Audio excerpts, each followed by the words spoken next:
প্রথমে ফুচকাগুলোকে ফাটিয়ে তারপরে ফুচকাগুলোকে আমরা সাজিয়ে নেব। এবার ফুচকাগুলোর মধ্যে দিয়ে দিচ্ছি আলু, যেটাতে নুন, লেবু, জিরের গুঁড়ো দিয়ে মেখে রেখেছিলাম।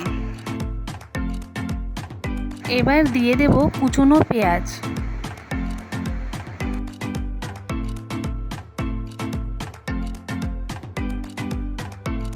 যে যেমন ঝাল খাবে তেমন কুচনো কাঁচা লঙ্কা দিয়ে দেবে।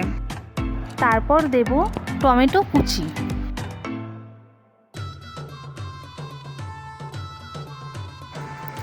এরপর ওপর থেকে দিয়ে দিলাম টক দই।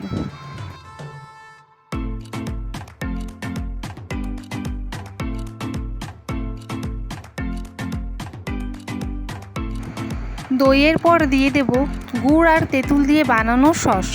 ভিডিওটা এডিট করতে গিয়ে আমার আবারও কিন্তু খেতে ইচ্ছা করছে, কারণ এটা এতটাই টেস্টি হয়েছিল, খুব ভালো হয়েছিল খেতে।